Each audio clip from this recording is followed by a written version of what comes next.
ବଲିଉଡ଼ର ଦିଗ୍ଗଜ ଅଭିନେତା ଧର୍ମେନ୍ଦ୍ର, ଯିଏକି ଏଭଳି ଦେଖାଯାଉଥିଲେ। 89 ବୟସରେ 24 ନଭେମ୍ବର 2025ରେ ତାଙ୍କର ଦେହାନ୍ତ ହୋଇଥିଲା। ଶ୍ୱାସକଷ୍ଟ ଓ ବଢ଼ୁଥିବା ବୟସ ସମ୍ବନ୍ଧୀୟ ସମସ୍ୟା କାରଣରୁ ତାଙ୍କର ମୃତ୍ୟୁ ଘଟିଥିଲା। ଅଭିନେତା ରଜା ଖାନ୍, ଯିଏ ଏଭଳି କିଛି ଦେଖାଯାଉଥିଲେ।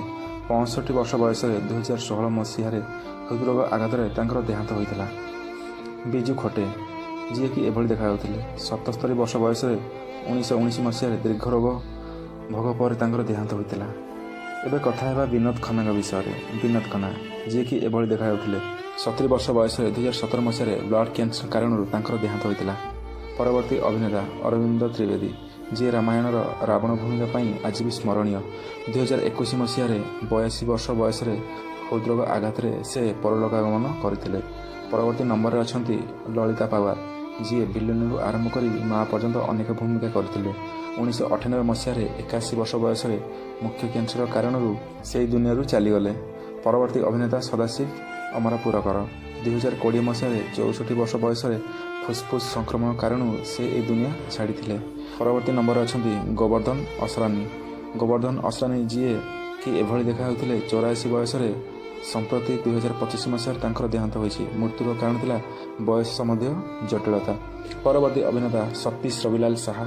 ସତୀଶ ରବିଲାଲ ଶାହା, ଯିଏ କିଛି ଏଭଳି ଦେଖାଯାଉଥିଲେ। 74 ବୟସରେ 2025 ମସିହାରେ କିଡନୀ ଫେଲ୍ ହେବା କାରଣରୁ ତାଙ୍କର ଦେହାନ୍ତ ହୋଇଥିଲା। ରାମି ରେଡ୍ଡି, ଯିଏକି ଏଭଳି ଦେଖାଯାଉଥିଲେ। 52 ବର୍ଷ ବୟସରେ 2011 ମସିହାରେ କିଡନୀ ଫେଲ୍ ହେବା କାରଣରୁ ତାଙ୍କର ମୃତ୍ୟୁ ହୋଇଥିଲା। ସାଫି ଇମାନଦାର, ଯିଏକି ଏଭଳି ଦେଖାଯାଉଥିଲେ। 50 ବର୍ଷ ବୟସରେ 1986 ମସିହାରେ ହୃଦରୋଗ ଆଘାତରେ ତାଙ୍କର ଦେହାନ୍ତ ହୋଇଥିଲା। ଓମ୍ ପୁରୀ, ଯିଏକି ଏଭଳି ଦେଖାଯାଉଥିଲେ। 66 ବୟସରେ 2017 ମସିହାରେ ହୃଦରୋଗ ଆଘାତରେ ତାଙ୍କର ଦେହାନ୍ତ ହୋଇଥିଲା। ସତ୍ୟେନ୍ଦ୍ର କପୁର, ଯିଏକି ଏଭଳି ଦେଖାଯାଉଥିଲେ। 76 ବୟସରେ 2007 ମସିହାରେ ହୃଦଘାତରେ ତାଙ୍କର ଦେହାନ୍ତ ହୋଇଥିଲା। ସୁଶାନ୍ତ ସିଂ ରାଜପୁତ, ଯିଏକି ଏଭଳି ଦେଖାଯାଉଥିଲେ। 34 ବୟସରେ 2020 ମସିହାରେ ସେ ନିଜ ଜୀବନ ନିଜେ ସମାପ୍ତ କରିଥିଲେ।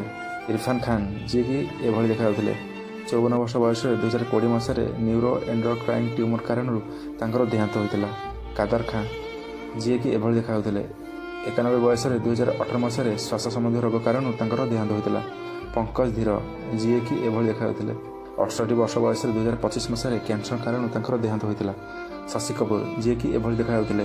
69 ବୟସରେ 2017 ମସିହାରେ କିଡନୀ ରୋଗ କାରଣରୁ ତାଙ୍କର ଦେହାନ୍ତ ହୋଇଥିଲା।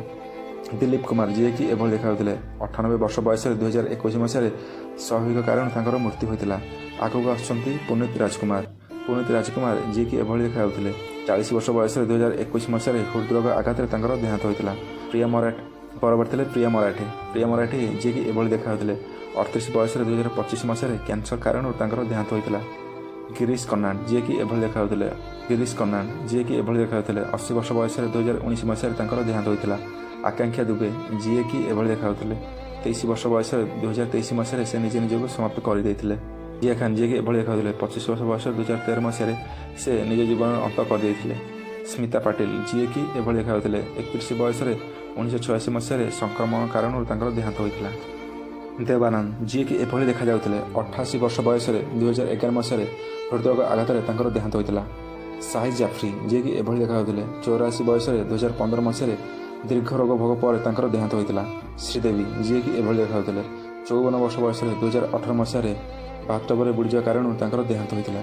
ଅଶୋକ କୁମାର, ଯିଏକି ଏଭଳି ଦେଖାଯାଉଥିଲେ। 90 ବର୍ଷ ବୟସରେ 2001 ମସିହାରେ ହାର୍ଟ ଫେଲିୟର ତାଙ୍କର ଦେହାନ୍ତ ହୋଇଥିଲା। ଫାରୁକ ଶେଖ, ଯିଏକି ଏଭଳି ଦେଖାଯାଉଥିଲେ। 63 ବୟସରେ 2013 ମସିହାରେ ହୃଦରୋଗ ଆଘାତରେ ତାଙ୍କର ଦେହାନ୍ତ ହୋଇଥିଲା। ଫିରୋଜ ଖାନ୍, ଯିଏକି ଏଭଳି ଦେଖାଯାଉଥିଲେ। 69 ବୟସରେ 2009 ମସିହାରେ ଫୁସ୍ଫୁସ୍ କ୍ୟାନ୍ସର କାରଣରୁ ତାଙ୍କର ଦେହାନ୍ତ ହୋଇଥିଲା। ଋଷି କପୁର, ଯିଏକି ଏଭଳି ଦେଖାଯାଉଥିଲେ। 67 ବୟସରେ 2020 ମସିହାରେ ଲୁମିକିଆ କାରଣରୁ ତାଙ୍କର ଦେହାନ୍ତ ହୋଇଥିଲା। ଇଶରତ ଅଲି, ଯିଏକି ଏଭଳି ଦେଖାଯାଉଥିଲେ। 70 ବର୍ଷ ବୟସରେ 2014 ମସିହାରେ ସଡ଼କ ଦୁର୍ଘଟଣା କାରଣରୁ ତାଙ୍କର ମୃତ୍ୟୁ ହୋଇଥିଲା। ମନୋଜ କୁମାର, ଯିଏକି ଏଭଳି ଦେଖାଯାଉଥିଲେ। 87 ବୟସରେ 2025 ମସିହାରେ ହୃଦରୋଗ କାରଣରୁ ତାଙ୍କର ଦେହାନ୍ତ ହୋଇଥିଲା। ହାଫିଜ ବସ୍ରା, ଯିଏକି ଏଭଳି ଦେଖାଯାଉଥିଲେ। 53 ବର୍ଷ ବୟସରେ 2020 ମସିହାରେ ସେ ନିଜ ଜୀବନକୁ ସମାପ୍ତ କରିଦେଇଥିଲେ। ମନୋବାଲା, ଯିଏକି ଏଭଳି ଦେଖାଯାଉଥିଲେ। 59 ବୟସରେ 2023 ମସିହାରେ ଲିଭର ସମସ୍ୟା କାରଣରୁ ତାଙ୍କର ଦେହାନ୍ତ ହୋଇଥିଲା। ଲକ୍ଷ୍ମୀକାନ୍ତ ବେନ୍ଦ୍ରେ, ଯିଏକି ଏଭଳି ଦେଖାଯାଉଥିଲେ। 85 ବର୍ଷ ବୟସରେ 2004 ମସିହାରେ କିଡନୀ ଫେଲିୟର କାରଣରୁ ତାଙ୍କର ମୃତ୍ୟୁ ହୋଇଥିଲା। ଇନ୍ଦର କୁମାର, ଯିଏକି ଏଭଳି ଦେଖାଯାଉଥିଲେ। 45 ବର୍ଷ ବୟସରେ 2017 ମସିହାରେ ହୃଦରୋଗ ଆଘାତରେ ତାଙ୍କର ଦେହାନ୍ତ ହୋଇଥିଲା। ଗଗା କପୁର, ଯିଏକି ଏଭଳି ଦେଖାଯାଉଥିଲେ। 70 ବର୍ଷ ବୟସରେ 2011 ମସିହାରେ ତାଙ୍କର ଦେହାନ୍ତ ହୋଇଥିଲା। ସନ୍ଧ୍ୟା ସନ୍ତାରାମ ଯିଏକି ଏଭଳି ଦେଖାଯାଉଥିଲେ। 94 ବୟସରେ 2025 ମସିହାରେ ବୟସ ସମ୍ବନ୍ଧୀୟ କାରଣରୁ ତାଙ୍କର ଦେହାନ୍ତ ହୋଇଥିଲା। ବବିନ୍ଦର ଯିଏକି ଏଭଳି ଦେଖାଯାଉଥିଲେ। 42 ବର୍ଷ ବୟସରେ 2025 ମସିହାରେ ହୃଦଘାତରେ ତାଙ୍କର ଦେହାନ୍ତ ହୋଇଥିଲା। ଋତୁରାଜ ଯିଏକି ଏଭଳି ଦେଖାଯାଉଥିଲେ। 59 ବୟସରେ 2024 ମସିହାରେ କାର୍ଡ଼ିଆକ୍ ଆରେଷ୍ଟ କାରଣରୁ ତାଙ୍କର ଦେହାନ୍ତ ହୋଇଥିଲା। ଶେଫାଲି ଜାରିୱାଲା ଯିଏକି ଏଭଳି ଦେଖାଯାଉଥିଲେ। 42 ବର୍ଷ ବୟସରେ 2025 ମସିହାରେ କାର୍ଡ଼ିଆକ୍ ଆରେଷ୍ଟ କାରଣରୁ ତାଙ୍କର ଦେହାନ୍ତ ହୋଇଥିଲା। ମଧୁମତି ଯିଏକି ଏଭଳି ଦେଖାଯାଉଥିଲେ। 87 ବୟସରେ 2025 ମସିହାରେ ସ୍ୱାସ୍ଥ୍ୟ ସମ୍ବନ୍ଧୀୟ କାରଣରୁ ତାଙ୍କର ଦେହାନ୍ତ ହୋଇଥିଲା। ବିଦ୍ୟାଭାରତୀ ଯିଏକି ଏଭଳି ଦେଖାଯାଉଥିଲେ। 19 ବର୍ଷ ବୟସରେ 1993 ମସିହାରେ ବାଲକୋନିରୁ ପଡ଼ିଯିବାରୁ ତାଙ୍କର ମୃତ୍ୟୁ ହୋଇଥିଲା। ବିନୋଦ ମେହେର ଯିଏକି ଏଭଳି ଦେଖାଯାଉଥିଲେ। 45 ବର୍ଷ ବୟସରେ 1990 ମସିହାରେ ହୃଦରୋଗ ଆଘାତରେ ତାଙ୍କର ଦେହାନ୍ତ ହୋଇଥିଲା।